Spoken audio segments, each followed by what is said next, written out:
Hey there. Tonight we're not walking in footsteps of lords or knights. We're moving quietly through the shadows with the servants who made the castle run while rarely being seen. The scullery maid scrubbing before dawn. The spit boitening meat until his arms go numb. Forlorn dress with frozen hands. The guard pacing in silence while everyone else sleeps. This is their story.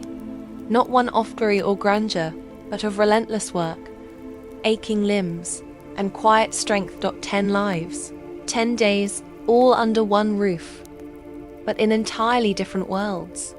If this kind of soft, grounded history helps you unwind, feel free to like the video and subscribe, but only if it truly brings you peace. And drop a comment letting me know where you are listening from and what time it is. I love seeing how far these quiet stories travel. So, take a deep breath, let their fire crackle, dim the lights, and let's begin. Not with royalty, but with Thossi who served beneath them. Good morning, you're awake. Not because you've had no sleep. Don't be ridiculous, but because the stone floor you were roosing as a mattress has successfully ate the last bit of warmth from your body. Also, the cook stepped on Yautweiss. That's just how your day begins when you're the lowest ranking life form in a medieval castle. Welcome to the thrilling career of a scullery maid. You are unpaid, unwashed, and largely unnoticed unless Simeon needs something cleaned or someone else to blame. You sleep beside the hearth because it's the only warm place in the kitchen. And by warm, we mean marginally as cold than outside. Your bedding is a burlap sack filled with straw that has seen better decades. It smells like burnt fat, wet wood, and crushed ambition. Your shift, that's your one piece of clothing, is made of coarse, undyed wool that doubles as both pajama and uniform. It's been boiled maybe twice this year. Probably once, possibly never. You rise before the sun, before the roosters, before God, it seems. Why? Because everything that needs to happen there the nobles wake. Fire, water, bread, cleaning is your responsibility. Technically not yours alone. But let's be honest, the other girls know how to hide when work is shanded out. You haven't learned that trick yet. Or maybe you just weren't born slippery enough. A half is dead. The ember shave gone cold overnight. That's bad. Ascalery without fire is like a knight without armor. Still dangerous, but mostly just pathetic. You shuffle outside into the pitch black courtyard barefoot because they all shoes disintegrated last spring and wear repurposed as due insulation. The flagstones are wet and jagged. You gather kindling with hands too numb to feel splinters dot back inside. You crouch by the heart hand, begin coaxing flame from damp wood and angry thoughts.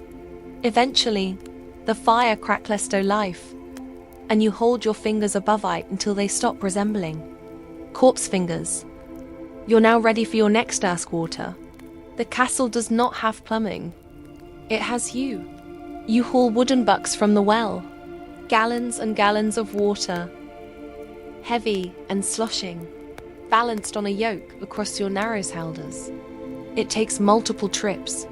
Your arms burn, your back screams, your knees wobble like boiled barley, and you haven't even reached breakfast yet. By the time the kitchen staff starts filtering in, yawning, stretching, scratching, you're on your fourth trip to the well. No one thanks you. No one even makes eye contact. You air furniture with legs. That's all. That could bursts in like a thunderclap in a barred mood. She's sweating already, barking orders, and armed with a wooden spoon that's been repurposed as a disciplinary device. She shouts something about the stew pot still being crusty. That's your cue to start scrubbing again. You scrub pots until your knuckles bleed. No soap, of course.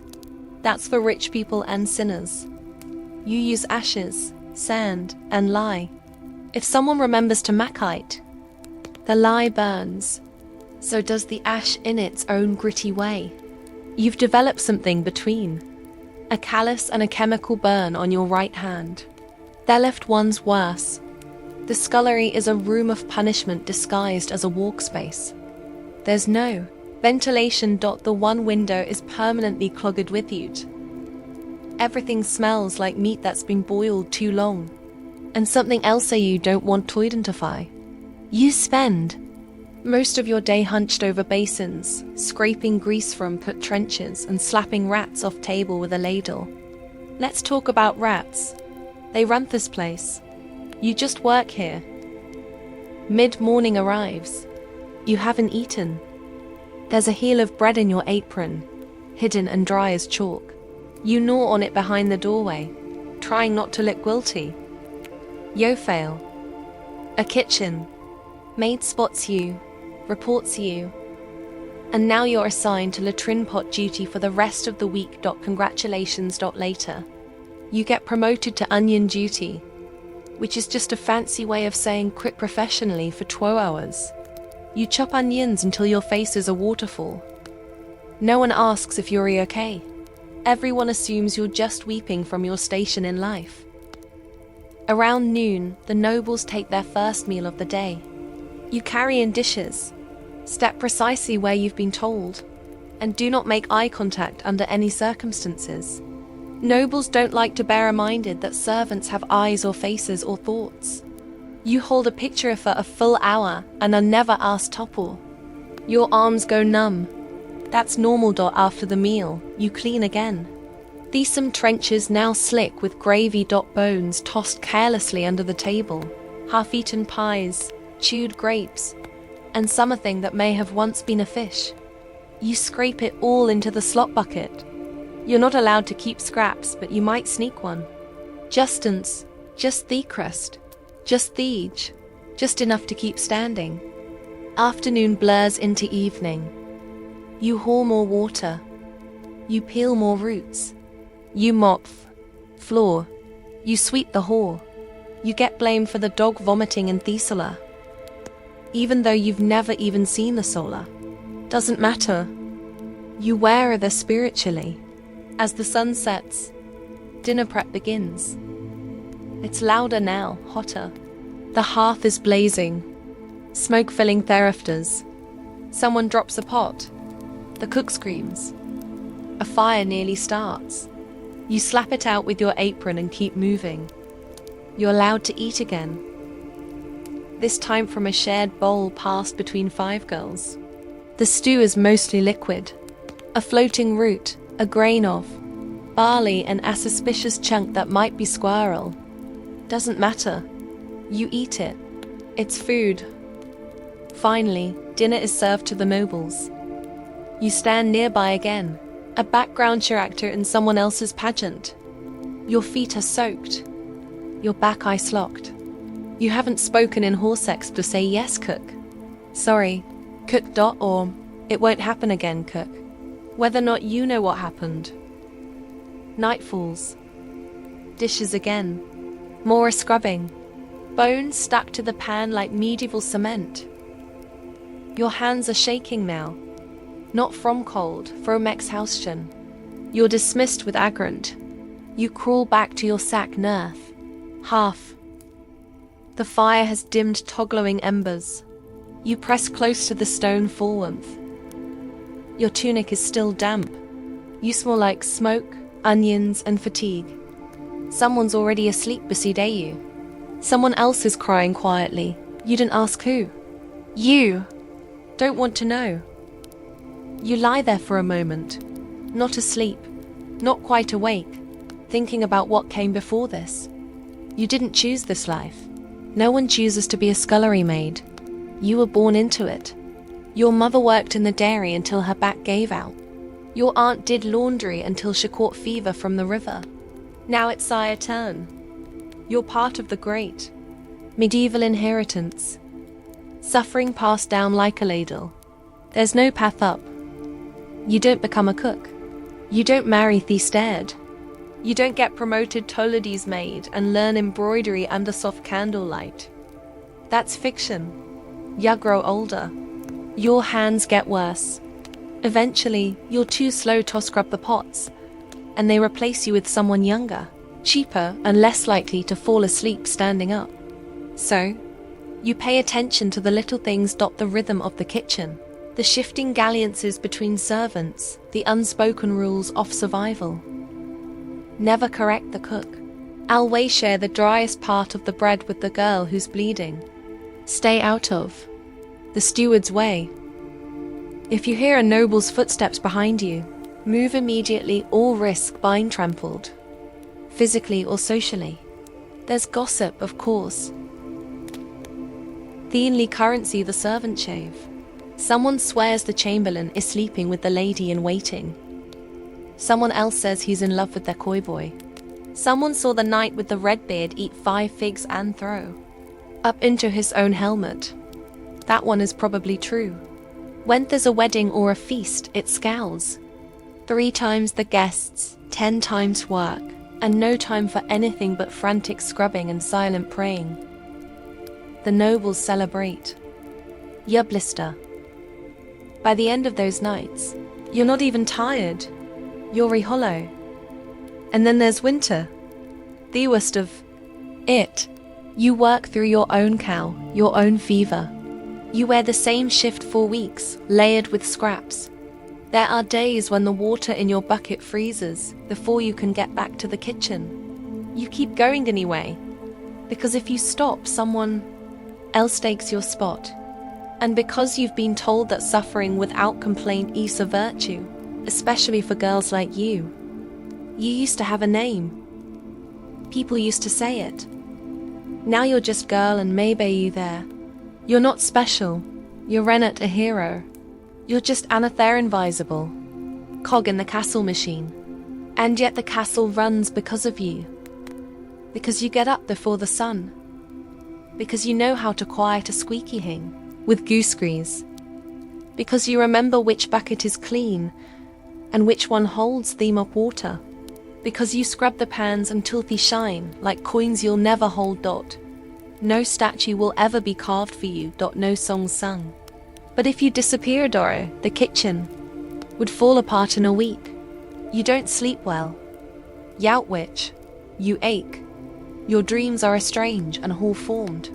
Sometimes of green fields, sometimes of boats sailing away, sometimes of nothing at all. You wake with your mouth dry and your arm sheavy. Another day begins. Another day exactly like the last, and no one entices except maybe Lord Crumbs. You are the spit boy. Congratulations or condolences. It really depends on how much you enjoy rotating slowly in front of open flame while contemplating your lafacoises. You're somewhere between 8 and 12 years old. Small enough to crouch under the hearth, old enough to not cry every time you burn yourself. You were either orphaned, sold, or your parents were very persuasive when it came to convincing you this was an opportunity. Your job is to sit on a stool, if you're lucky enough to have one, beside their Greek kitchen hearth and turn the spit all day. Slowly, clockwise, mostly until Samine tells you the wise. Sometimes you're told to stop.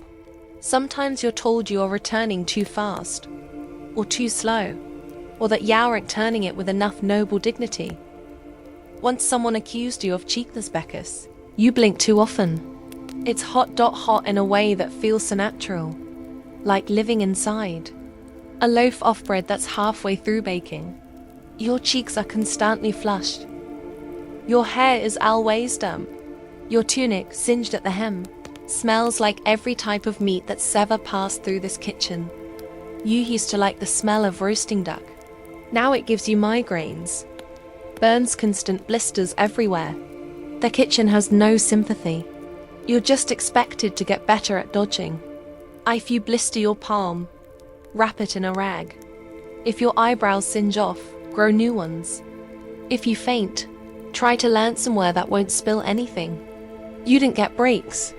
The meat doesn't care if your arms are tired. The fire doesn't care if you're sweating so hard it's dripping into your eyes.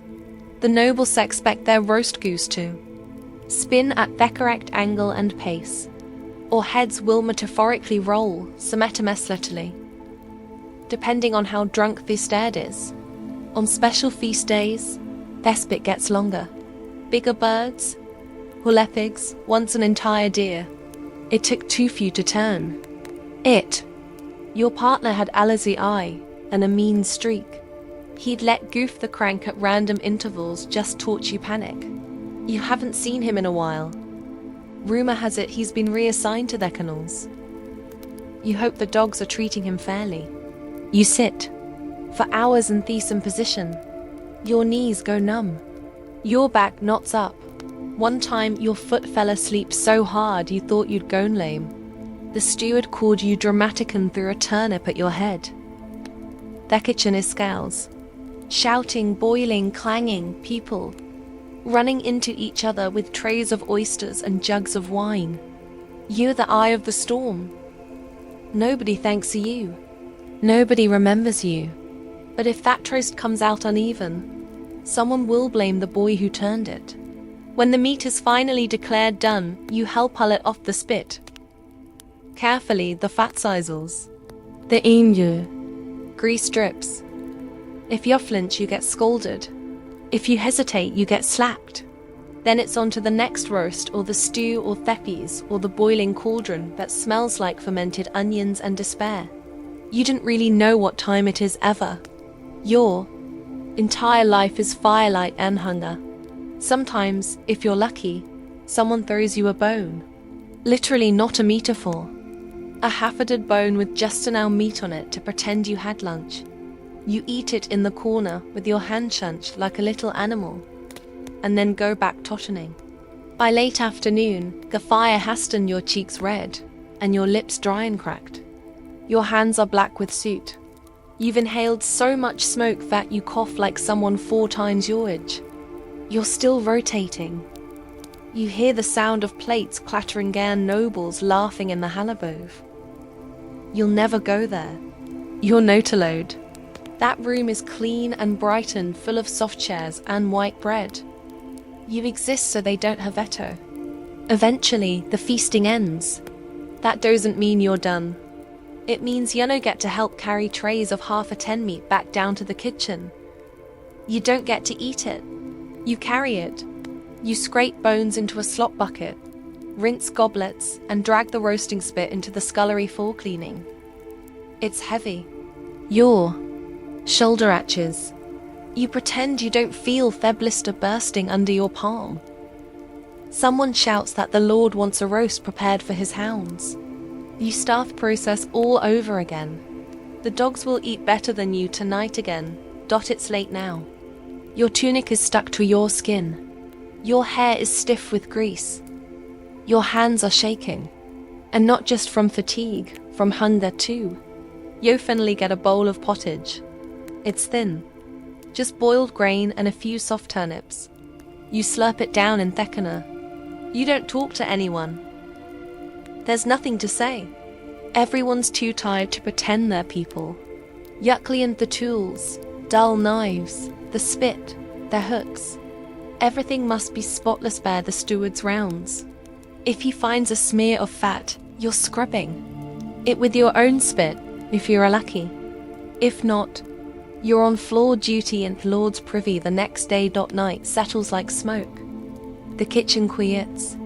The last pots clatter into place. The cook finally stops yelling. You sit near the dying fire, too sore, totally down, too wired to sleep. Rat crawls past. You don't flinch. You're too tired to care. You think about your old life before the castle. You were Ashford's son, maybe. Or your parents ran a mill. Maybe they still do. Maybe they forgot you. Or maybe they were just desperate. One less mouth to feed. There's no path out of this. The best you can hope for is that your burns heal properly, and that your back doesn't whisk too early. If you're lucky, maybe you'll graduate to assistant cook by age 20, if you survive that long. Winter is especially cruel. The castle walls are thick, but the draft still cuts through like a blade. Your station by the hearth should be a blessing. Warmth, light, fire. But it's not warmth. It's exposure. One side of your body roasts while the other side freezes. You roast it like the meat, a human kebab of fatigue when frosted. You don't have proper shoes. You wrap your feet in scraps and try not to stand in puddles. When you walk, your knees pop like old door hinges. When you crouch, you wonder I feel every crouch. There are days your fingers are so stiff from cold and burns you can tell if you're holding the spit or it's holding you. And your health. You don't have a fat. Your cough has become part of your personality. Your skin peels from heat trash, then cracks. From cold air. You smell constantly of scorched fat. Wick sounds delicious, but makes people avoid you. You've burned the same forearm so many times it looks like overcooked pork. No one offers a remedy. The apothecary is for nobles. You're told to rub it with pig lard and keep turning. The hierarchy in the kitchen is strict. You are beneath the kitchen maids, beneath the butcher's assistant, beneath the boy who fetches eggs. You are fellowest. Even the dog that begs for bones is higher than you. At least it gets scraps. Sometimes the steward nods at you. That's the highlight of your week. You wonder, not often, but sometimes what your life might look like if you ever left. Then you remember spit boys don't leave. They either grow up to be the kinds of servants, or they don't grow up at all. You settle into your spot by the hearth again. Legs folded, arms hugging your knees. The flames are lower now, but your skin still burns where yesterday's blister cracked open. You stare into the coals and imagine what it might feel like to be warm with outfitting. You don't know. You've never felt it. Outside, snow is falling. Inside, meat is sizzling. And in between them, forgotten and ignored. You keep turning like you. Always do. You know how every castle or town needs someone to deal with the human wasp? That's you. You're a gong farmer, which is a polite medieval way of saying professional human filth remover. If it goes in the chamber pot, you take it out. If it ends up in the latrine, you use it back out again. You are the bottom of the bottom, scraping the literal seas pit of society. And somehow it's a real job, one that paid better than some others. But before you get excited, remember it paid better because no one else wanted to do it. Your shift starts at night, not because you're nocturnal, but because no one wants to smell or see you during the day. You're banned from public markets until you've bathed. Not that bathing helps. The stink doesn't wash off. It lives in your pores now. You're the reason people cross the street and pretend they didn't see you. Your tools, a rake, a bucket, an ash oval. Your uniform, layers of thick wool stuffed with moss, and whatever you can find to try and block the smell. It doesn't work. Desmol finds a way. It always does. Your job is simple. Go to the seas pits. Dig out the compacted, fermented, semi-liquid remains of everything the castle or town has flushed into the earth for the last 6 months and get it out before it overflows into their streets. You climb down into the pit. Yes. Down. Ladder optional. Rope. I feel lucky.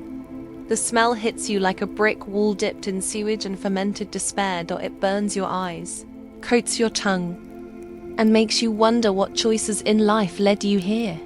You breathe through your mouth, but it doesn't help. Now you can taste it. You descend slowly, boots squatching on the moist slope off decomposing waste. The pit is ankle deep in places, knee deep in others, and bottomless in imagination. You rackify it all.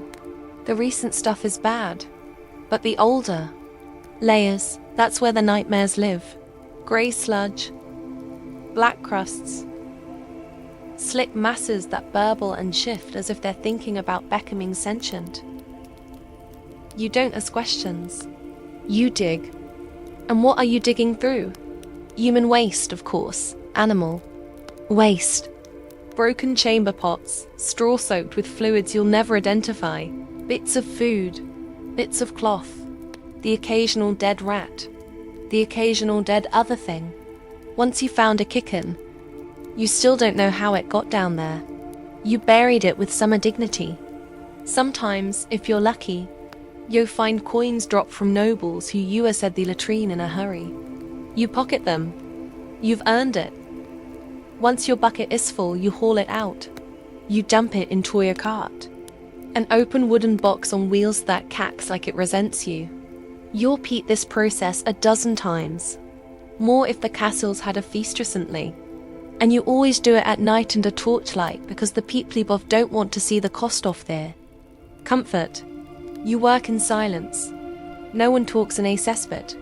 Once your cart is full of what medieval records gently call night soil, you roll it through the quiet streets, not the wheels leave tracks. The air behind you wilts. If anyone sees you, they gaga, mutter a prayer. One kid once threw a cabbage at you. You threw something back. You're not proud of it. You head outside the town walls to the dumping grounds, usually near the fields, because guess what? Waste gets roised. All that filth you collect, it becco mesvertiser. The very same nobles how'n't look you in the eye, knowingly eating vegetables, grown in their own fuse. That's what you call medieval recycling. By early morning, you're done dumping, but not done yucking. You return to clean your tools, which means rinsing them in a pond that's already halfway ruined. You wash your boots, your clothes, your hands. It doesn't help. The stink clings. Your neighbours can always tell what shift you've worked. Some won't sit near you at meals. Some won't even share a table. You try not to let it get to you. You'll tell yourself it's honest work, important work. If you stop showing up, the entire castle would flood in filth within the week. You're not a hero. Butchow are what stands between society and dank or deep disaster. You eat alone most days. Your bread tastes like ash. Not because it's burned, just because everything smells like ash and worseno. You drink ale because the water's not safe, and because, frankly, buying subar around your own job is a kind of masochism. Winter is the worst, not because it's cold, though it is, but because everything freezes. The waste freezes, your hands freeze, your breath turns to steam and then torograt. You've got to hack through icy crusts with a shovel just to reach through them. Steaming horror beneath. It's the only time you'll ever see something warm and be upset about it. Summer isn't better. Summer bakes of everything. The stench gets airborne. Flies swarm. Wasps show up for reasons you don't understand. You sweat so much it soaks through your shoes. You've tried everything to mask the smell. Vinegar, crushed herbs, even rubbing juice with mint leaves. All it does is make the stench floral. People joke about you behind your back. Smells like a gong farmer ice and insult. Some people assume you're stupid. You're in it. You know how to brace a ladder with own leg while hauling 40 pounds of waste up a rope with the other. You know which side of the pit is safer to stand on after rain. You know which torch oils don't explode when dropped into methane pockets. That's science or something like it. And here's the kicker. You make more money than most servants. Yep, this is one of the few medieval jobs that actually paid well. Not luxuriously. You still live in a one-room hut on the edge of town. But better than a cook's helper or a baker's boy. Because no one else wants to do what you dover. They'd rather starve than crawl through what you crawl through. That's your leverage. Your curse. Your witch. By night's end, you're done. You drag your empty cart back to the yard. You lean your shovel against the wall. You sit down on a log, not because it's clean, but because it's there. You sleep outside when the smell gets too bad. Your wife, if you have one, insists. Your kids say you smell like boiled cabbage and sin. You can't argue. They're right. You close your eyes. But scent stays. It always stays. You smell it even in your dreams.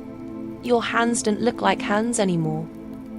The skyness always cracked, the fingernails black from grime. No matter how long you soak them, the calluses stay. You've stopped trying to scrub them clean. The soap costs more than your dignity. Used to be able to smell flowers, grass, firewood. Not anymore. Your nose is broken. Not physically, but spiritually. All you can ever smell now is rot. If a cart of apples rolled past you, you'd think they'd gone off. You've been ruined. Sometimes the castle guards joke with you. They say things like, "Don't," "Fall in," and laugh like that is the first time you've heard it. You smile politely and pretend it's funny. Once one of them shoved you near the edge of the pit for a laugh. You didn't smile that time. You have dreams rarely about becoming something else. Abaca, maybe a scribe. But when you wake up, your hands still smell like last night. And so you rinse your face, adjust your sackcloth tunic and walk back to Thepit. Because even in dreams, someone has to carry the bucket. As the sky turns grey and the roosters begin their song, you haul your last bucket, scrape your last shoe, and exhale into the morning. The castle will wake soon, oblivious. The nobles will relieve themselves into gilded bowls, unaware of what happens after. Then you'll vanish into shadow again like the stink you carry. That's your job. That's your role. That's your day. The gong farmer, cleaner of kingdoms, forgotten by all, remembered only by the flies. You wear shoes. That alone makes you higher in rank than 3/4 of the castle staff. Their stiff leather curled at the toe, and they squeak when you walk, which is unfortunate because silence is part of your job. You're the apprentice to Decambelane, which means you carry ledgers, memorize inventories, and pretend to understand what the words protocol and accountability really mean. You're not noble, of course. Don't get any ideas. You're a servant. But you're a servant with access. Yow into rooms others only clean. Yow witness things most peasants couldn't spell. You fetch parchment, write numbers, and maintain calm when the countess is screaming that her linens smell like goat. Your day begins before the Lord's rise.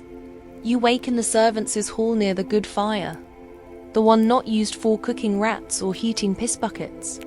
You splash water on your face, comb your hair with your fingers, and brush your tunic clean with your own sleeve. Presentation matters. First task, candles. You walked along hallways, replacing the stubs with fresh tallow tapers. Beeswax is for the chapel, and the Grathel only. Everyone else gets the cheap stuff that smells faintly of sheep. As you move from room to room, you note anything out of place. That's your second job to notice. If the salt cellar is low, you'll write it down. If the wine stock is 2 cusps short, you investigate. If the chamber pot in Thegus' room is full, you find somebody else to deal with it. Say, you delegate onwards. It's tradition. The chamberlain is already awake, of course. He never sleeps. Also, it seems he's a narrow man with a sharp nose and sharper expectations. He smells faintly of ink and dried lavender. His robes are always spotless, and he always knows when you've made a mistake. Sometimes before you make it, he speaks in lists. 2 bolts of wool and broadcloth, 4 barrels of lamp oil, 1 visiting friar with dietary demands bordering on heresy. You nod, write it all down, and pray you don't spill ink again. Last time, he made you recopy an entire month's ledger by candlelight, while the steward watched and chewed pickled herring directly into your ear. Your job is part clerk, part courier, part scapegoat. When the linens go missing, it's your fault. When the firewood is damp, it's your fault. When the lord-shunting dog defecates in the guest stairwell, somehow still your foe. Mid-morning is for inspections. You follow the chamberlain through halls, and chambers like a silent scribbling ghost. He taps walls, lifts bed covers, tastes wine, sniffs rushes. You nod on record. You try not to sigh. Once you caught yourself yawning and spent the rest of the day organizing dry peers by size and color. You envy no 09 this castle, except maybe the cook's dog, who at least gets to bark without conceits. Lunch is not a break. It's a logistical nightmare. Who eats what, when, and where? And who is seated 2 spots away from whom? So no Oni accidentally reignites a blood feud over pigeon pie. You carry seating charts, correct titles, and gentle reminders that Lady Crest is no longer speaking to Lord Alric since the Lent wine incident. After the meal, Beckham Belaine reviews accounts. You sight across from him in the solar, reading aloud each line item. Wax, fish, salt, horseshoes, ink, wool, barley, mead, soap, barley. Again, the list never ends. Occasionally, he asks you for theory of a cusk, or how many loaves come cut from a stone of flour. If you hesitate, he raises one eyebrow. You'd rather be slapped. Then come the visitors, nobles from another estate, a wandering knight, some distant cousin who somehow always between holdings. They arrive with trunks and egos and dietary needs. You show them to their chambers and take careful notes on what linens they receive, not because anyone will thank you, but because someone will absolutely blame you when they vanish. You're also responsible for the castle skis, or more accurately, for fetching them. The armory key, the wine cellar key, the upstairs wardrobe key that fits Noah. It is still important. You carry them in a pouch tied tightly to your belt, and you touch them reflexively like prayer beads. Losing them would be a career-ending scandal. Possibly a beating, possibly exile, possibly worse. Permanent latrine duty. By late afternoon, the lists have turned to logistics. A shipment of salted herring is late. A bolt of velvet has gone missing. A priest drank too much and is asleep on the chapel floor. The kitchen is out of vinegar. The stables need more hay. The steward hates opinions. You listen, Yunard, and you draft. A polite response in Chamberlain Shand. Sometimes you draft lover notes. Yes, really. There's a noble lady who insists on communicating only via letters. She dictates them to you behind Aquitaine while feeding her. Lap dog strawberries soaked in cream. You write what she says, edit out the madness, and deliver the wax-sealed nonsense to a knight who blushes like a baker's oven every time he opens one. Evening approaches. Candles again. You pass through the halls with a taper and a snuffer. Relighting. What's gone out. Trimming what's burned too low. The halls are quieter now. The nobles drink, the servants breathe, and you air somewhere in between. Not invited to either world, but required in both.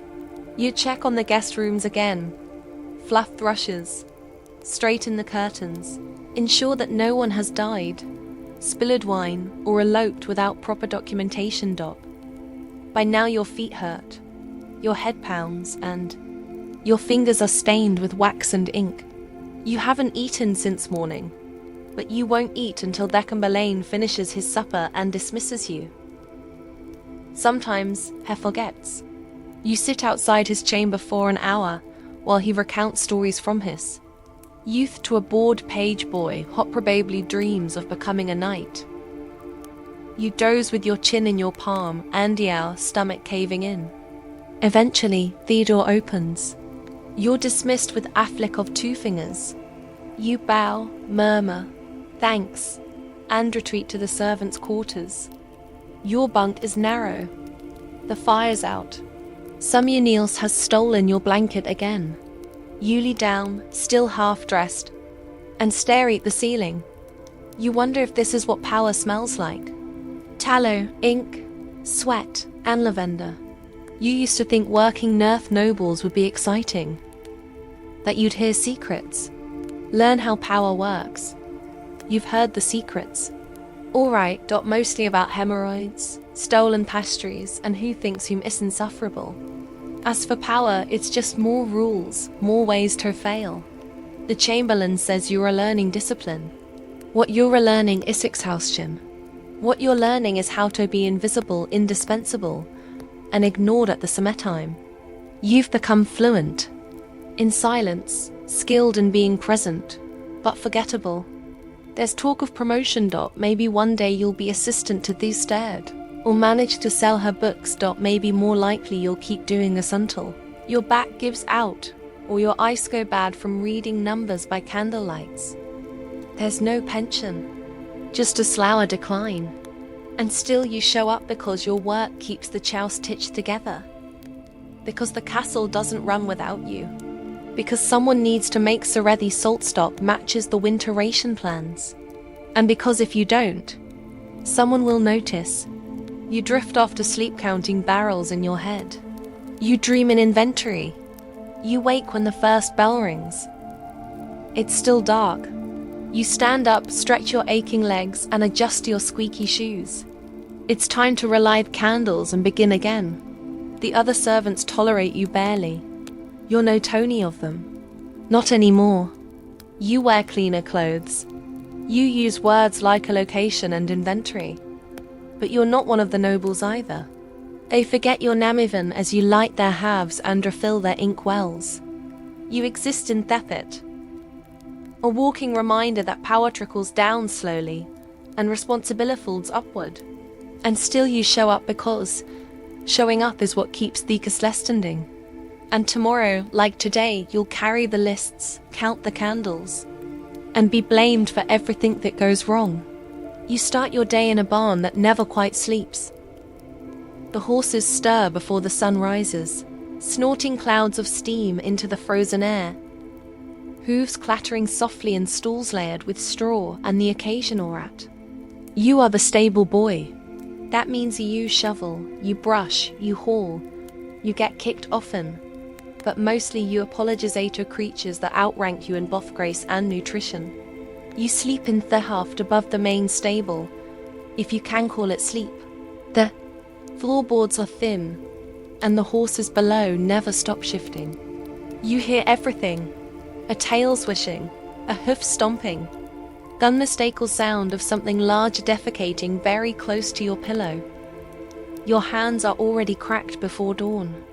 You pull on the same stiff boots, the same sour-smelling tunic, and climb down the ladder. The cold hits you like you're slapped from God. You start mucking out the stalls one by one. Shovel, pitch, shovel again. It's not glamorous. It's not even tolerable. But it has to be done before the master of horse arrives.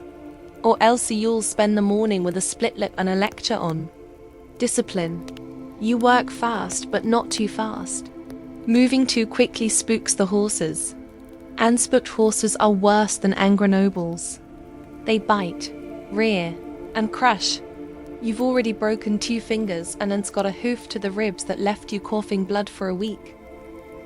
Still, you love them. The animals. They don't lie. They don't yell. They don't pretend to be better than you. The stable smells like hay, manure, sweat, and horse, which is somehow worse seen better than anything inside the castle. You don't mind it anymore. You've stopped smelling things the way regular people do. You know the scent of a healthy stallion versus one with colic. You can tell when a horse is nervous just by how it breathes. These animals make more sense than most people. After the stalls are cleared, you fetch feed. Heavy sacks of oats and hay bales stacked high in the loft. You lower them one by one. Careful. Not to twist your back again like last winter. You nearly passed out, and the master said, "He's faking it," before throwing a bridle at your head. Feeding is a delicate dance. Some horses are greedy. Some are reshy. Some will bite your hand if you're yuck. At the wrong moment. You've got scars to prove it. You pat their necks, check their hooves, and whisper nonsense to keep them calm.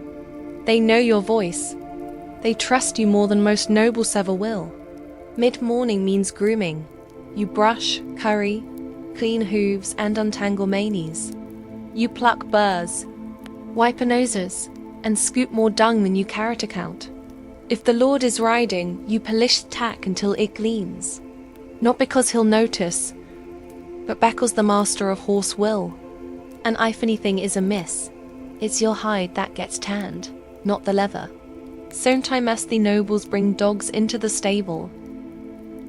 Hunting dogs, loud, twitchy things with more pedigree than sense. You clean up after them too. No one ever says thank you. When the Lord decides to ride, and always decides last minute, everything changes.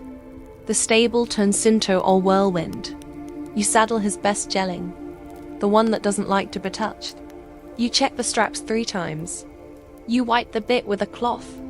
You make sure the stirrups are exactly how he likes them. Too short, of course, because fashion over function is eternal. Then you stand aside quiet and invisible while he mounts. If the horse fidgets, it's your foe. If he slips in the mud, it's your foe. If he falls and breaks a nail, it's probably still your fault. You'll hear about it for weeks. In the meantime, you fetch fresh water, sweep the yard, and stack more hay. The smell of leather and sweat clings to your skin. Your shoulders ache. Your arms throb. You've pulled muscles you didn't know existed and bled.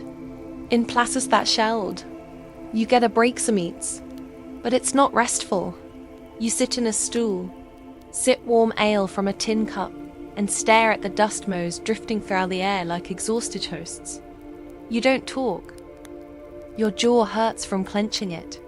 Your body hurts from existing, but the horses still need brushing. In winter, it's worse.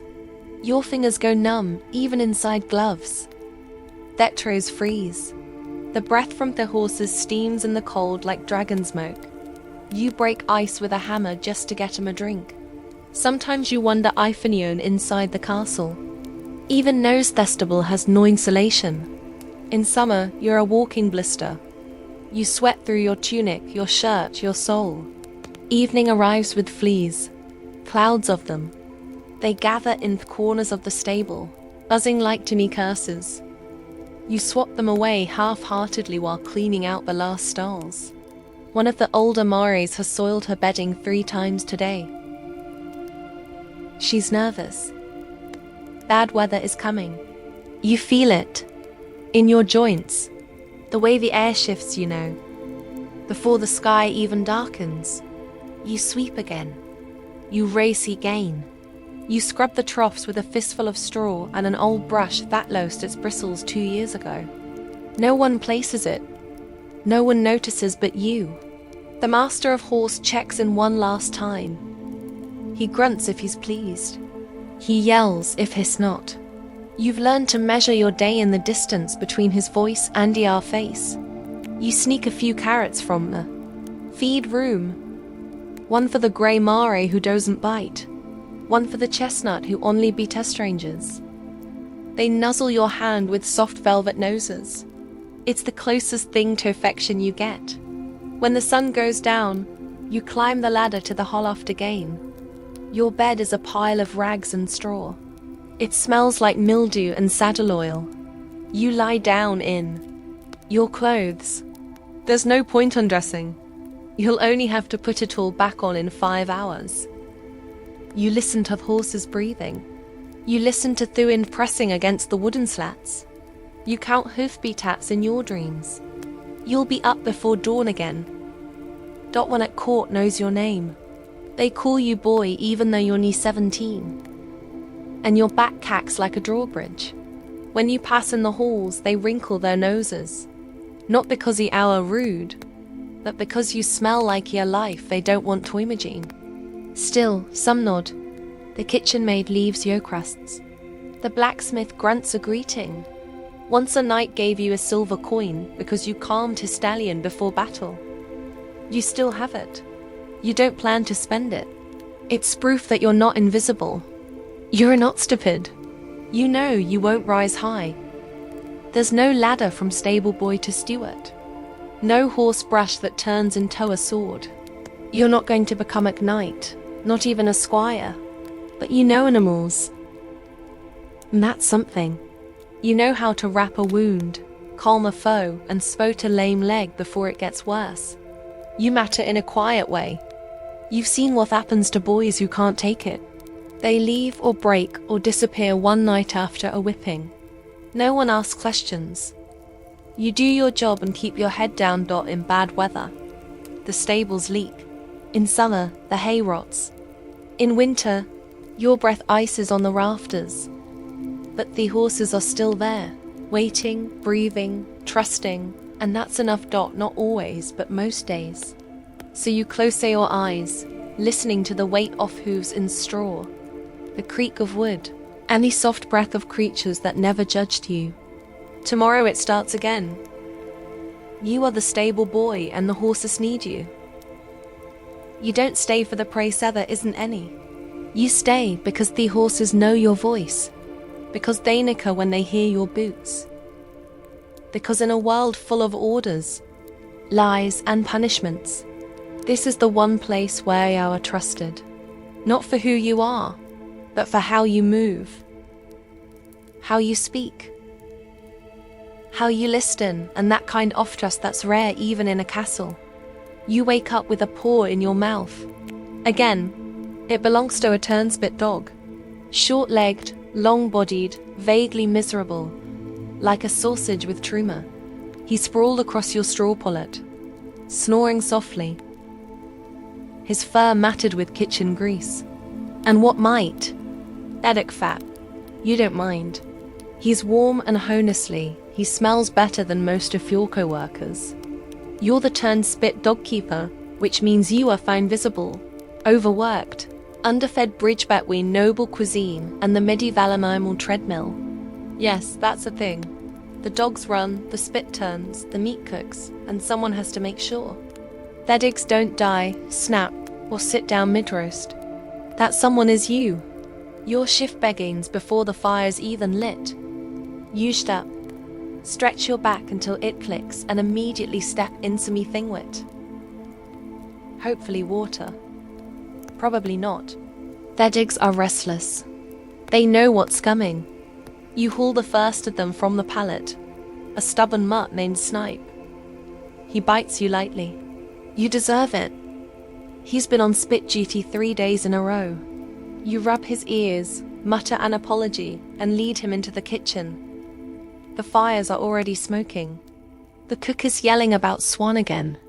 You open the turnspit wheel. It looks like a hamster wheel. If hamsters weighed 30 pounds and had job-related trauma. Snipe crawls in. You latch the gate behind him. He starts walking. The spit begins to turn. The roast boar maybe begins to spin. Now you watch. You time. Yow bribe. You beg. The trick is keeping them moving without pushing them too hard. If the dog slows down, the roast cooks unevenly, and the cook throws things, hot things, sharp things, emotional things. If the dog stops completely, the spit jerks, the meat slips, and you spend the rest of the morning being told that you've ruined Christmas. It's May. There are 4 dogs. You rotate them like wheels on a cart. 2 on duty, 2 resting. But none of them really rest. They just whine, twitch, and gnaw on old bones in Thekana while you rub their legs and whisper encouragements like you're raising cannon gladiators. You clean the wheels too, not because anyone tells you to, but because they squeak loud enough to make if cook's temples drop. You learned that lesson last month when a squeal mid-banquet earned you a ladle to their forehead. Sometimes the Lord himself walks through. He doesn't speak to you, just nods vaguely toward the meat and compliments the earther flavor. That's your sweat and probably some dog hair. You're welcome. Feeding dogs is another gamble. They're not supposed to eat scraps from the notable, but you do it anyway. No one wants to run on an empty stomach, and dried peas aren't exactly performance fuel. So, when no one's looking, you slip them bits of goose feta crust soaked in gravy. They love you for it until one of them bites your thumb off, which almost happened last week. Burns are common. Your forearms look like parchment. The kitchen is a furnace. Even in winter, it's a wall of smoke, heat, and shouting. In summer, it becomes a punishment from God. The fire never goes out. Not really. Even at night, it smolders. And you sleep, Navi, just close enough to be useful, just far enough to be forgotten. You've inhaled so much ash that your snot comes out black. Your cough sounds like a dying bellows.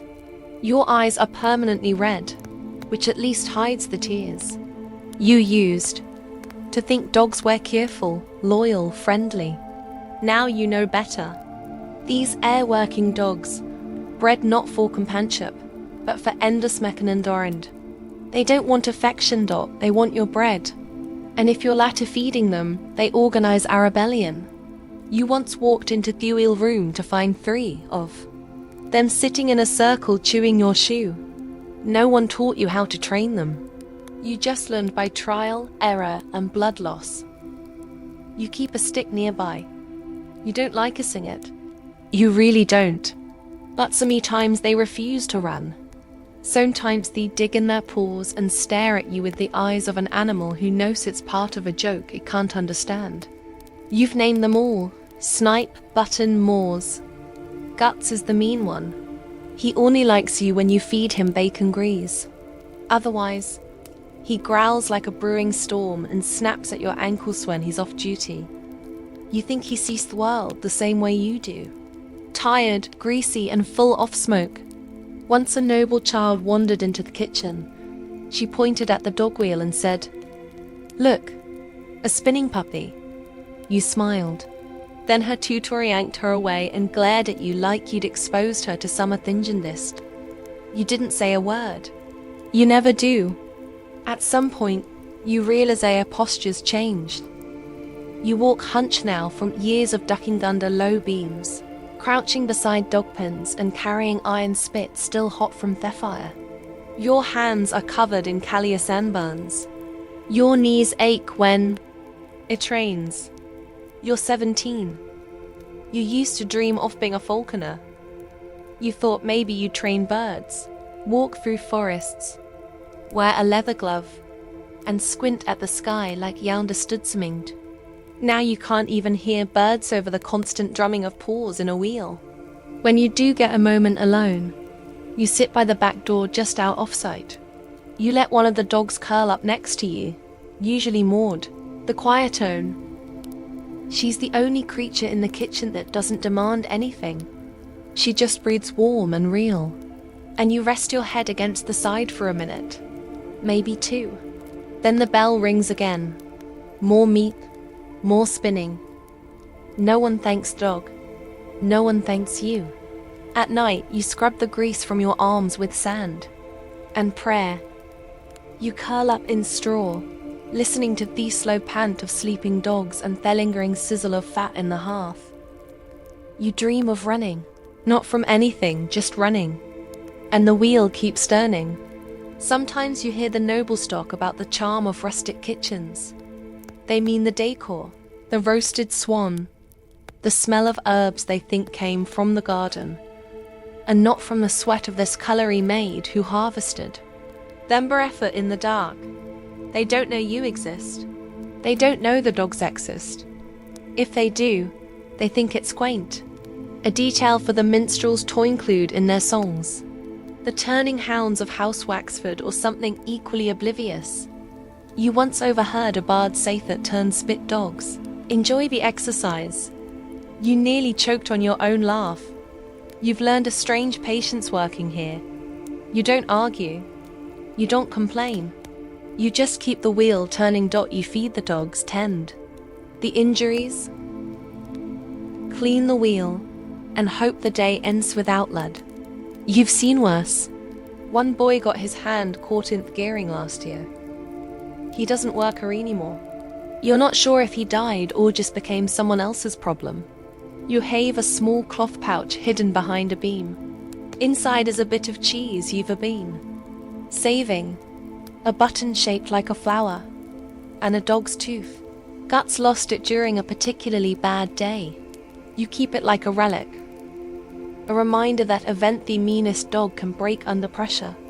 Your ears ring from the shouting, from the heat, from the spin. Your bones hurt. Your stomach is never quite full. But every once in a while, one of the dogs nuzzles your arm after a long run. And in that brief estrangement, you feel seen. Not by the castle, not by the cook, but by some effing living. And for now, that's a no.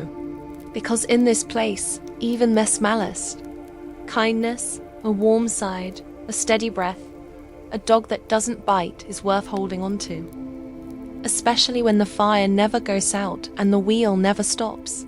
You fall asleep to the sound of paws on wood, and wake to Thesum, as if the night itself is on a Spitzloning Herning. You wake well before dawn in darkness and cold. The castle walls don't hold warmth, not for the likes of you. Themers in the hearth are long dead, and our breath fogs in the air above your row blanket.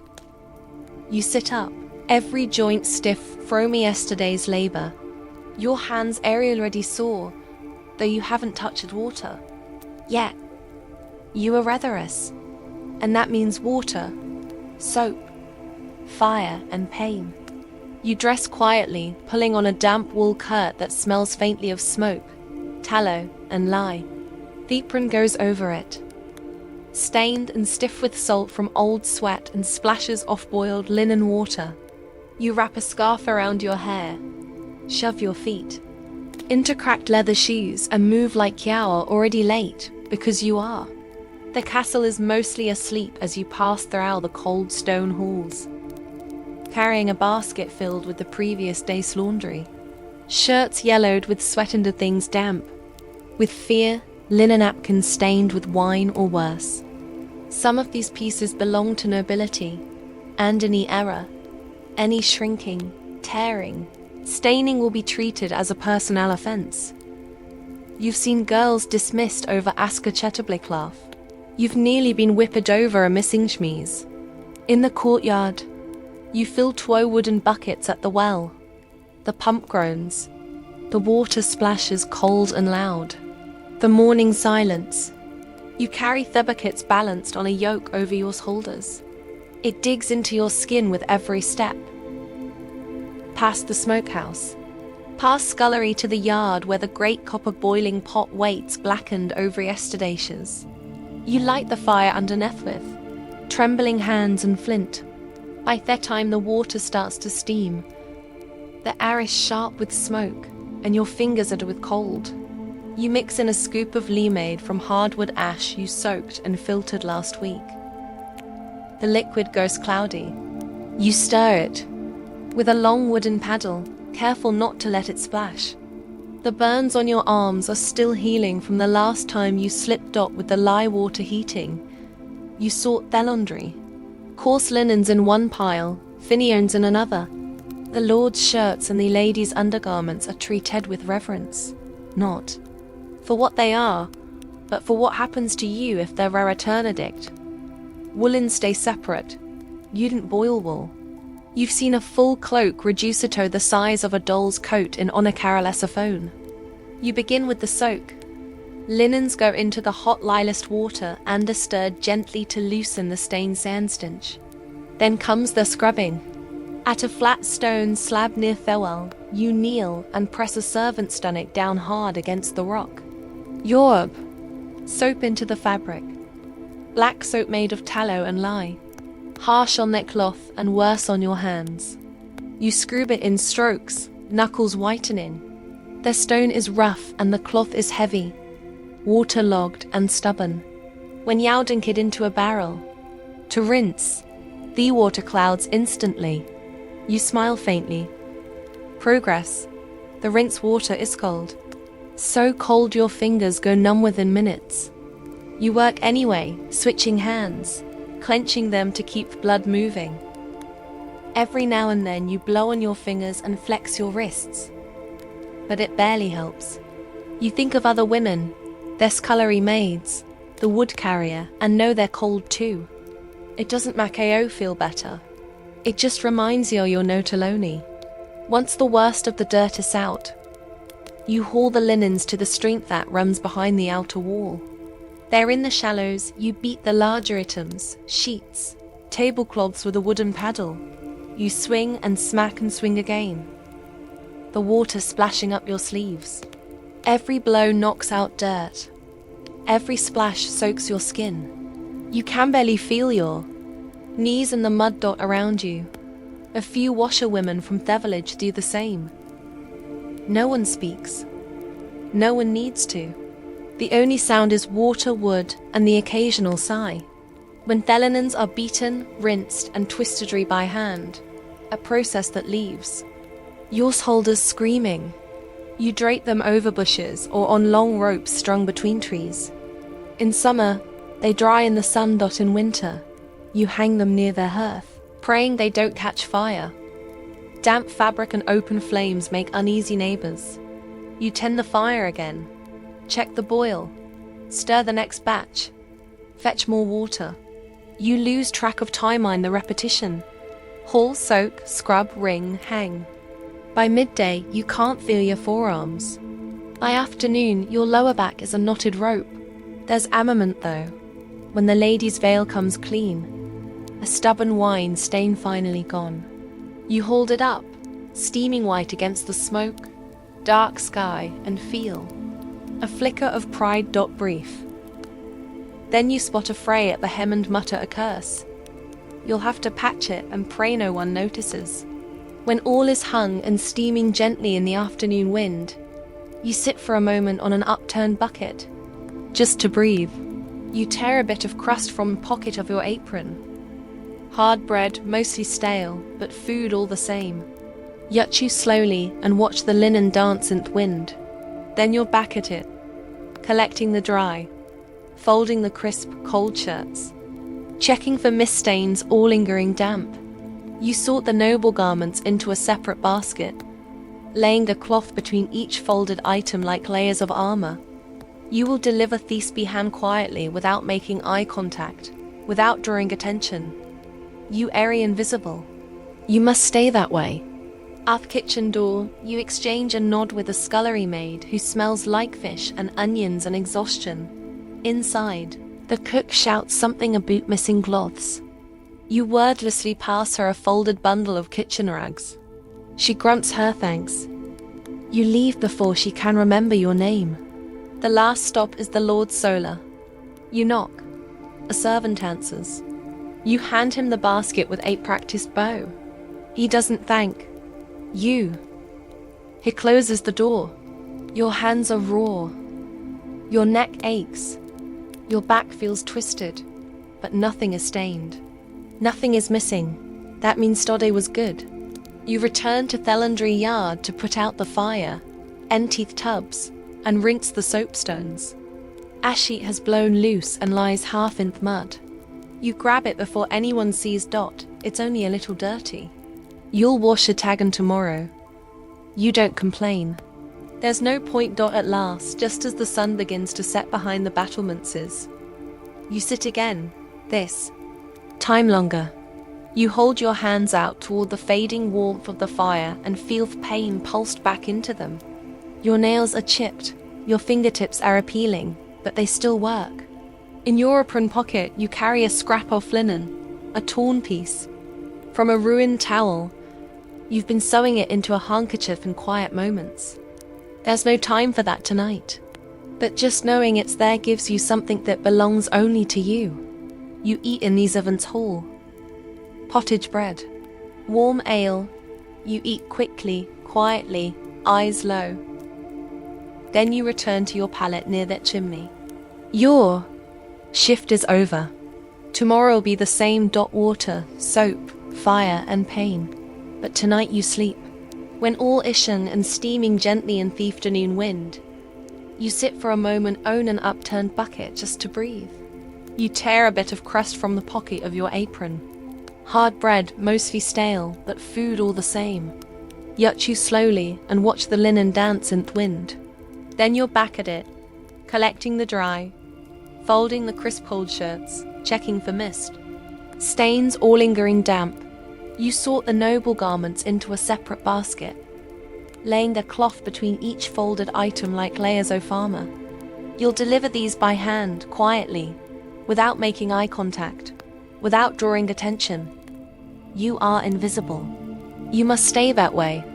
At the kitchen door, you exchange a nod with a scullery maid, who smells like fish and onions and exhaustion. Inside, the cook shouts something about missing cloths. You wordlessly pass her a folded bundle of kitchen rags. She grunts her thanks. You leave before she can remember your name. The last stop is the Lord Solar. You knock. A servant answers. You hand him the basket with 8 practiced bow. He doesn't thank you. He closes the door. Your hands are raw, your neck aches, your back feels twisted. But nothing is stained. Nothing is missing. That means today was good. You return to the laundry yard to put out the fire, empty the tubs, and rinse said soapstones. The sheet has blown loose and lies half in mud. You grab it before anyone sees Dot. It's only a little dirty. You'll wash it again tomorrow. You don't complain. There's no point. At last, just as the sun begins to set behind the battlements, you sit again. This time longer. You hold your hands out toward the fading warmth of the fire and feel pain pulse back into them. Dot, your nails are chipped. Your fingertips are peeling, but they still work. In your apron pocket, you carry a scrap of linen, a torn piece from a ruined towel. You've been sewing it into a handkerchief in quiet months. There's no time for that night, but just knowing it's there gives you something that belongs only to you. You eat in the servants' hall, Dot pottage bread warm ale. You eat quickly, quietly, eyes low. Then you return to your pallet near that chimney. Your shift is over. Tomorrow'll be the same. Water, soap, fire, and pain. But tonight you sleep. You've seen this before. If she rolls too much, she could twist something inside. You throw open the store and grab a halter. She thrashes, nearly catches your leg, but you hold on. You tug her up, walk her in tight circles.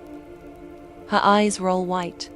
You keep whispering, keep moving. A stable master shows up eventually, curses and takes of her. You step back, shaking. Your arms are covered in dirt and spittle. Your tunic is ripped, but she's standing now. That's something. You return to your rounds. 2 new guests have arrived. Their horses are skittish from the road. You soothe them as best you can. Soft words, firm hands. One of them nips your sleeve. Dot, another stomps and misses your toe by a hair. You fill troughs again. Fetch more hay. Sweep the aisle for the 3rd time. You mend the torn girth strap with twinning a bony needle. It's not pretty, but it will hold. The sun sinks behind the outer wall. The wind picks up. You close vestibule doors, hang the lanterns, and check each horse one last time. You rub noses, check hooves, refill water buckets. You pat Smoke's neck, avoid Gauze's teeth, and scratch behind Willow's ears. When it's all done, you climb the ladders to the loft. You peel off your boots and flex your raw feet. You're covered in dust, hay and sweat, but no one was kicked. Nothing. Burned. No horse escaped.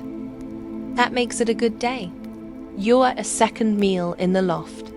Some cheese you traded a favor for, and a hunk of onion bread too hard for the kitchen to keep. You chew slowly, legs stuck beneath you for warmth. Outside, the castle glows faintly with torchlights. Laughter floats from the greythill. Somewhere a minstrel plucks a lute string. You hear it through cracks in the woods. It sounds like a dream Samine. Elsa's having. You don't mind. The horses below shift in their stalls. One snorts, one whinnies softly. They're settling same as you. You lie back in the straw, arms folded under your head. Your fingers ache. Your knees crack when you stretch. Your back feels like a plank, that you're not dead. And none of the animals under your career either. That counts for something. You think about the stories they tell about knights, kings, tournaments. They all forget the boy who saddled the horse, who mocked the stall, who whispered to the animal that would carry a lord into glory or death. That's fine. You're not here to be remembered. You're here to work and to sleep. When the work is done, the wind rattles these shutters. Below you hooves scuffle, and slowly, the weight of the day pulls you down into sleep. Your last thought before sleep is of a hoof print perfectly stamped in the mud. Rimid witherest. Still. Steaming from the warmth off horse that left it. It won't last dot. It'll vanish bimmening. But for now, it's real dot, and so are you. You wake with a jolt. The butt of your spear still clutched in only hand. You must have nodded a fagin, but only for a moment. You reasure of it. The brazier beside you is nearly out. Just a few orange coals crackling faintly in the darkness. You orb your eyes, shift your weight on theckled stone bench, and peer through. Thero slipped beside you. Still night, still fog, still your watch. You're the castle guard, not a knight, not a soldier, not a man-at-arms with songs written about him, just a guard. You stand, you wait, you freeze, and if something goes wrong, you're the first to die. It's your second night shift this week, and your knees already ache. You roll your shoulder. Feel the bruise from yesterday's training drill. A wooden blade slammed into your side harder now to rattle your ribs. The sergeant called it a learning moment. You called it something else. Silently. Your job is simple. Watch the gate. Watch the wall. Walk the perimeter when the bell strikes the hour. Report anything strange. And don't fall asleep. You listen for the bell now. Distant, muffled, probably 5 hours till dawn. The wind whistles through the murder holes overhead, sharp and steady. You pull your cloak tighter. The wool is thin and hasn't helped much, but it's all. You're a suit. Your breath fogs in the torchlights, curling into the stillness like smoke from a dying fire. You stretch your legs and walk a slow circle around the gatehouse interior. The stone floor is slick with old condensation and soot from the torches. You know every crack, every uneven flagstone. You've paced it too many times to count at the outer parapet. The wind hits harder. Your cloak flaps against your legs. The courtyard below is quiet. A lone dog sniffs around the kitchen door. Somewhere a drunk stumbles out of the barracks latrine, mumbling a tuning failing to close the door behind him. You don't cool down. Not your problem. Not tonight. You check the iron hinges on the main portcullis. Still locked. Still rusted. Still your responsibility if it jumps when it's needed most. You run your gloved hand down the edge. It's freezing to the touch. You think about the day shift. Better in some ways. Sunlight, warmth. People to talk to. That during the day there's shouting, drills, inspections. At night you're alone, forgotten. Except if someone breaks in. Then suddenly, everyone remembers the night guard. Back inside, you take your seat again. You tilt your head and rest it briefly against the cold stone wall. Your helmet's off, too heavy for horse even of nothing. You rest. Your hand on your spear like it's a staff or a crutch. Maybe both. You hear something. A sound just beyond the gate. Not a voice. Not quite a footstep. You stand too fast. Your knees complain. You move toward the door. Grip your spear. Hold your breath. It's nothing.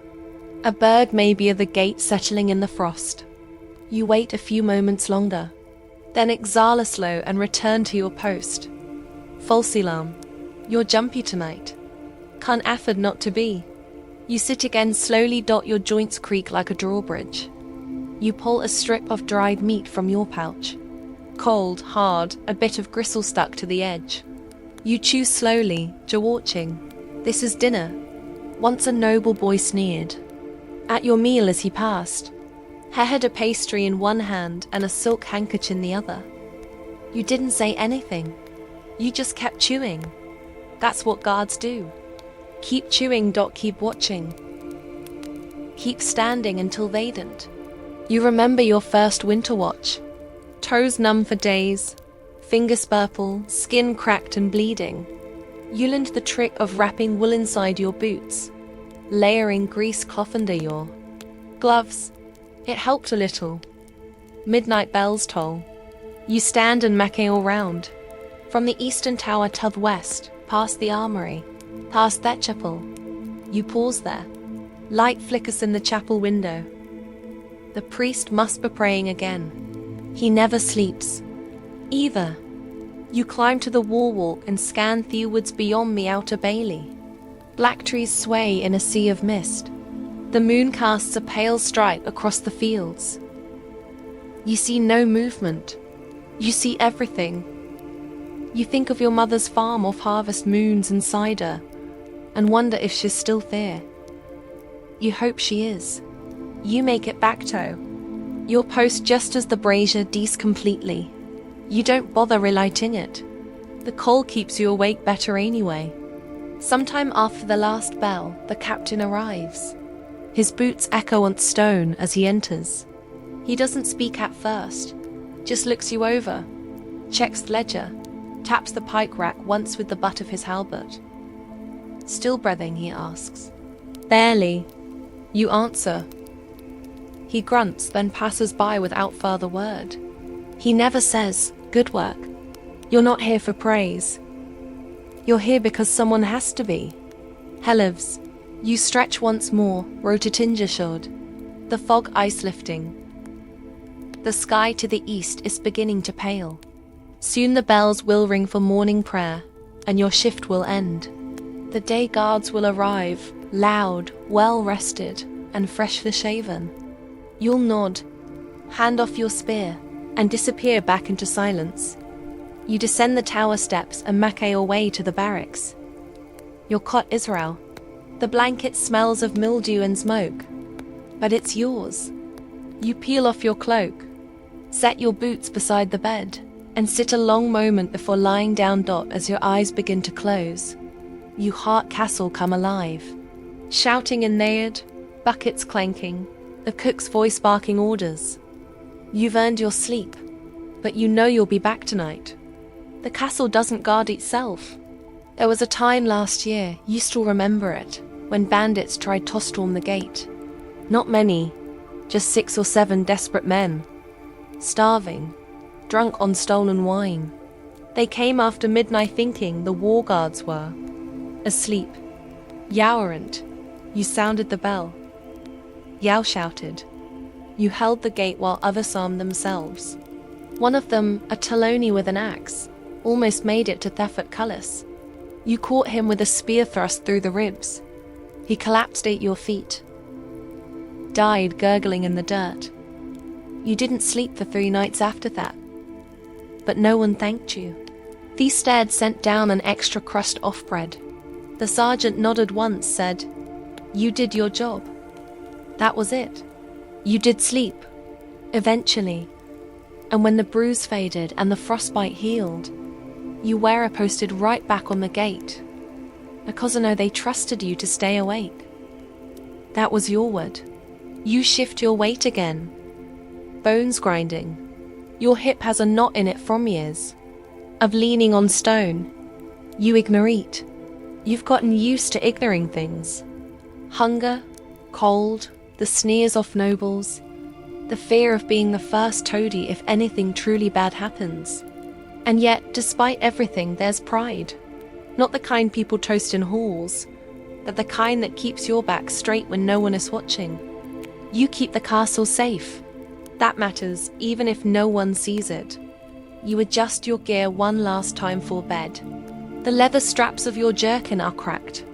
The iron stud dulled from years of wear. Your helmet, dented at the rim, hangs beside your bunk. You should replace it. You won't. It still works. Around you, The other guards breathe deep in sleep. Some snore. One witches as if fighting in his dreams. You envy them. They've done their part. Now they rest. You lie on your side and stare at the wall. The mortar lines look like roads on a map, winding and uncertain. You trace them with your eyes until they blur. Somewhere above in the solar, nobles stretch in featherbeds. Below them, you sleep with a knife under your pillow and your cloak rapid errand. Your feet. And still, if something were to go wrong in the dead-off night, it would be you they send first. Because that's what castle guards are for. You close your eyes, and for a few precious hours, you didn't have to watch anything. You rise in silence. It's not that anyone is asleep near you. It's that they're all long gone. The scullery maid is curled up by Feehalf. The stable boy is vanished into straw. The cook's snores echo faintly throughout the kitchens. But your work begins now in hollow hours no one else wants. You are the night watchman. You're not a guard exactly. You don't wear armor. You don't carry a sword. But you walk the halls with a lantern in one hand and a key ring in the other. And if something catches fire, if Somione cries out, or if something moves that shouldn't, it's your problem. Yao wears soft shoes patched and tied with scraps of cloth. You move without echo. That's the rule. Your dress is wool thick and plain with extra layers underneath because the corridors at night are cold enough to crack teeth. Your lantern clicks once as you light it. The tallow candle flickers, casting long shadows across stone. You check the nursery first. 2 noble children sleeping fitfully beneath embroidered quilts.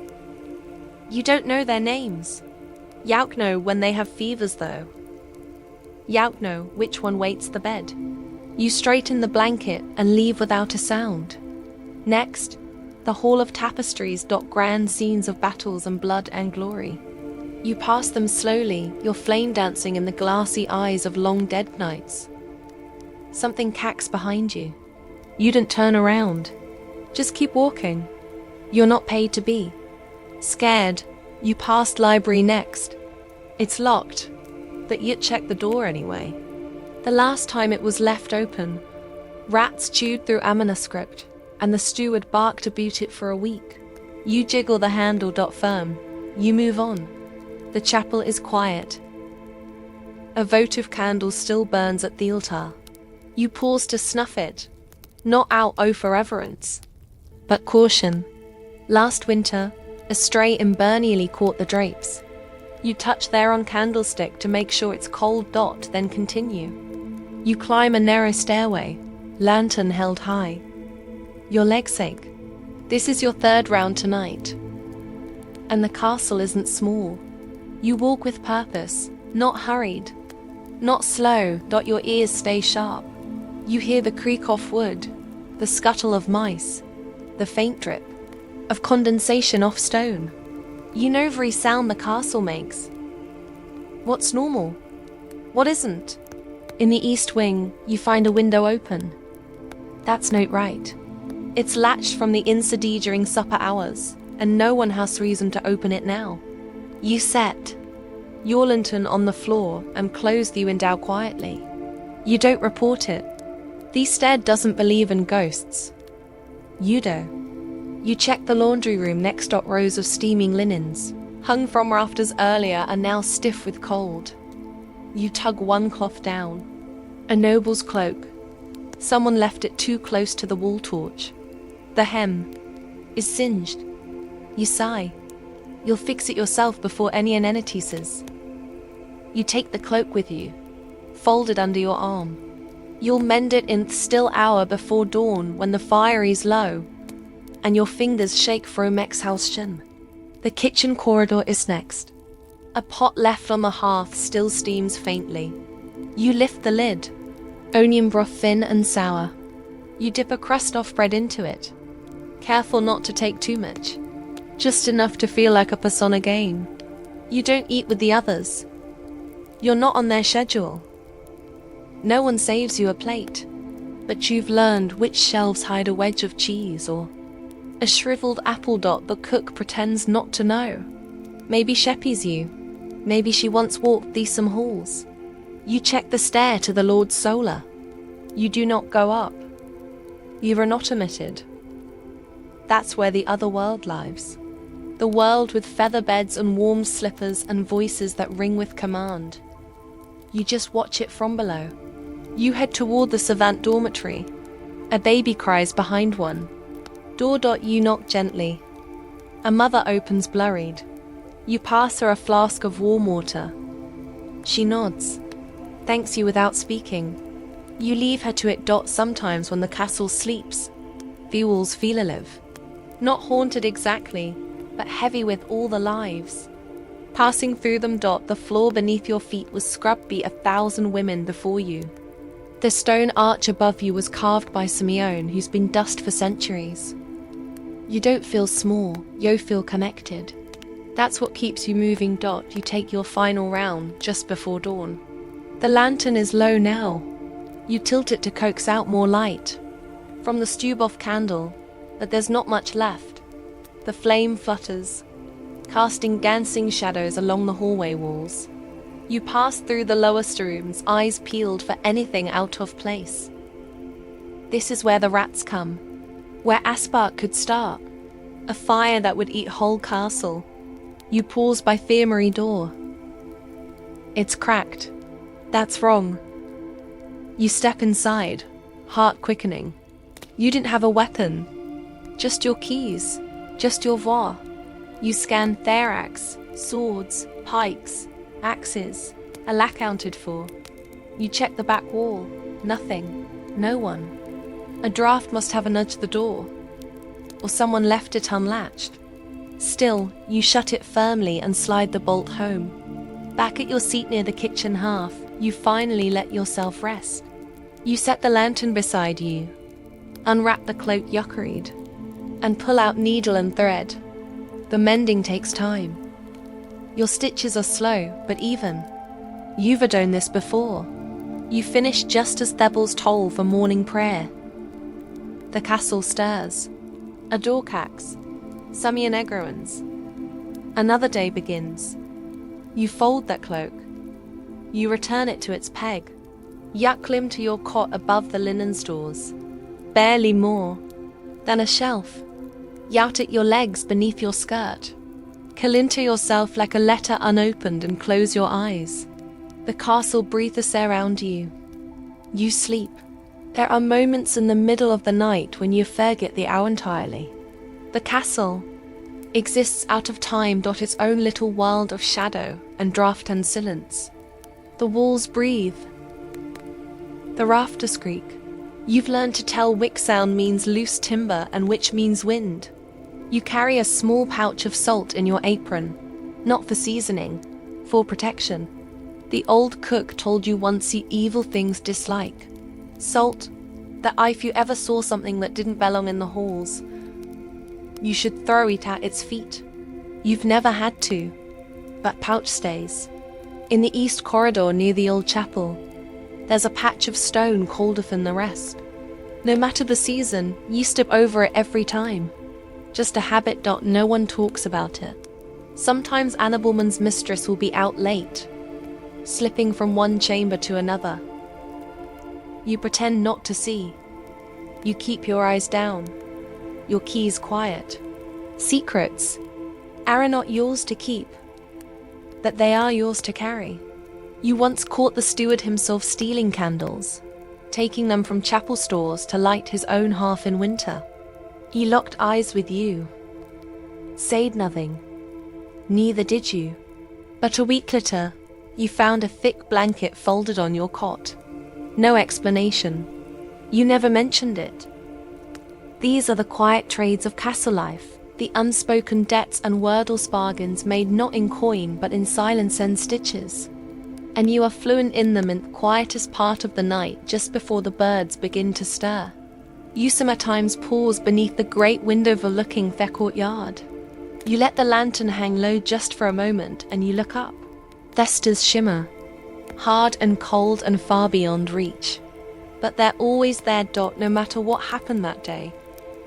No matter what burns or breaks, the stars return. You think of your mother's stories. She used to say the night hadiyas that it listened to the women wowed while others slept. And maybe it does. You've whispered your share of wishes into its stillness. Most of them practical. None of them answered. Still, the watching comforts you. You take a slow breath, stretch your aching arms, and begin walking gagging. The same halls, the same locks, the same long shadows, because someone has too. Because someone always has.